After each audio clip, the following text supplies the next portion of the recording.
तो चलिए बात करते हैं एक ऐसी दुनिया की, ताकत और रसूख की दुनिया। और इस सब के बीच एक महिला जिसका नाम कई काले राजों से जुड़ा है। नाम है गिस्लीन मैक्सवेल। और ये कहानी सिर्फ किसी सोशलाइट की नहीं है, बल्कि ये एक शिकारी की कहानी है।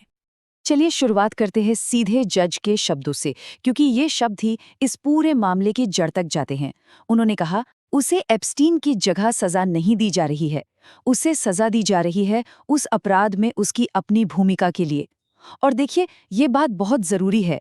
ये कहानी सिर्फ जेफरी एप्स्टीन की नहीं थी, ये गिस्लेन मैक्सवेल के अपने फैसलों और उसके अपने कामों की कहानी थी।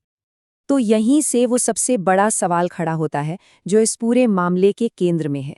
सोशलाइट से मुजरिम तक, आखिर एक मीडिया मुगल की बेटी जो कभी दुनिया के सबसे ताकतवर लोगों के साथ उठती बैठती थी, वो एक संघीय जेल की कोठरी तक कैसे पहुंच गई? ये सच में अर्श से फर्श पर आने वाली कहानी है। जरा इस फर्क को देखिए, मतलब इससे ज्यादा चौंकाने वाला कुछ हो नहीं सकता। एक तरफ ब्रिटिश सोशलाइट, डिजाइनर गाउन और शैंपेन, और दूसरी तरफ संघीय कैदी नंबर 02879-509, एक सजायाफ्ता सेक्स तस्कर। ये सिर्फ एक गिरावट नहीं थी, ये तो एक तरह से पूरी तरह से पतन था। और इस पतन के केंद्र में थी एक बहुत ही शक्तिशाली साझेदारी। गिस्लेन मैक्सवेल की कहानी को जेफरी एप्स्टीन के नाम के बिना सुनाया ही नहीं जा सकता। उनका रिश्ता, आप समझिए, सिर्फ एक प्रेम संबंध से कहीं ज्यादा था। यही उनके अपराधों की बुनियाद था।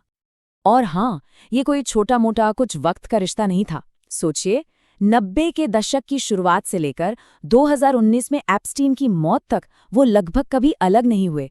और उनके अपराधों का जो दौर था 1994 से 2004 तक, वो कोई एक दो दिन की बात नहीं थी, बल्कि एक दशक तक चला घिनौना खेल था। और ये सब मुमकिन हो पाया तो सिर्फ उनकी इस लंबी साझेदारी की वजह से। घर के कर्मचारी उसे लेडी ऑफ द हाउस, यानी घर की मालकिन कहते थे, लेकिन उसकी भूमिका इससे कहीं ज्यादा गहरी थी। वो गेटकीपर थी, वो सब कुछ मैनेज करने वाली थी।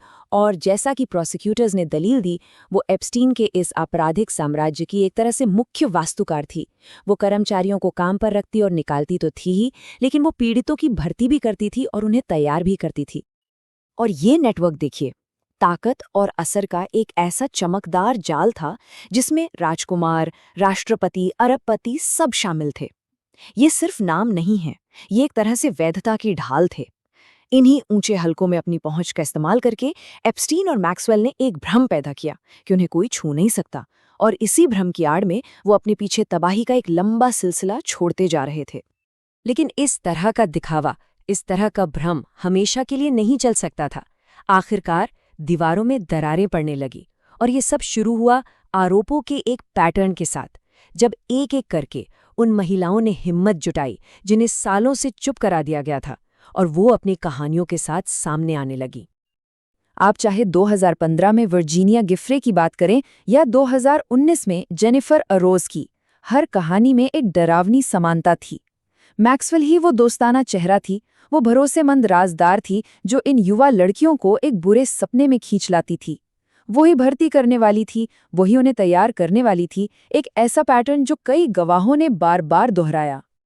तो इन सिविल मुकदमों की लहर ने, आप कह सकते हैं, एक आपराधिक जांच की नींव रखी। और फिर 2019 में एप्स्टीन की गिरफ्तारी के साथ शिकंजा कसना शुरू हो गया था। अब बात सिर्फ आरोपों की नहीं थी, अब बात एक मुकदमे और फैसले की संभावना की थी। मतलब हिसाब का वक्त नजदीक आ रहा था। और हाँ, ये सब रातों रात नहीं हुआ। 2020 में उसकी गिरफ्तारी से लेकर 2022 में सजा सुनाए जाने तक ये एक बहुत ही सधी हुई, सावधानी से चली प्रक्रिया थी। कहते हैं ना कि न्याय का पहिया धीरे धीरे घूमता है, लेकिन इस मामले में वो घूमा जरूर, और उसने दशकों से बुने गए धोखे और हेरफेर के जाल को आखिरकार खोल ही दिया। और आखिर में सब कुछ इस एक नंबर पर आके टिक गया, 20। उन अनगिनत जिंदगियों के लिए 20 साल जिन्हें उसने बर्बाद कर दिया।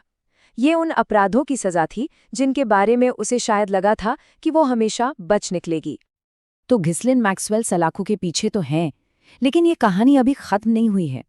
सच तो ये है कि शायद एक नया अध्याय अभी शुरू हो रहा है। क्योंकि अब न्याय विभाग ने दशकों से दबे राजों को खोलना शुरू कर दिया है, एक एक फाइल करके। और इसका पैमाना देखिए, सच में चौंकाने वाला है। 30 लाख से ज्यादा पन्ने। ये सिर्फ दस्तावेज नहीं है, ये गुप्त दुनिया में झांकने वाली खिड़कियां हैं। इनमें एप्स्टीन के निजी ईमेल हैं, उसके शेड्यूल हैं और उन ताकतवर लोगों का पूरा नेटवर्क है जो उसके दायरे में थे। और ये फाइलें एक बहुत ही परेशान करने वाली सच्चाई सामने लाती हैं। एक रजिस्टर्ड यौन अपराधी होने के बाद भी एप्स्टीन के लिए दरवाजे खुले रहे। वो और मैक्सवेल ऊपरी तौर पर तो ग्लैमर की दुनिया में काम करते रहे, जबकि अंदर ही अंदर उनके अपराध बिना रोक टोक के चलते रहे। ये ताकत और चुप्पी की एक बहुत ही भयावह तस्वीर पेश करता है।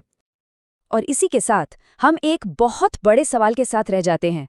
घिस्लिन मैक्सवेल को तो न्याय के कटघरे में ला खड़ा किया गया है, लेकिन लाखों दस्तावेजों की जांच अभी भी जारी है। और सबसे बड़ा सवाल अपनी जगह बना हुआ है, एप्स्टीन के इस नेटवर्क में और कौन-कौन शामिल था और क्या उनके राज कभी दुनिया के सामने आएंगे?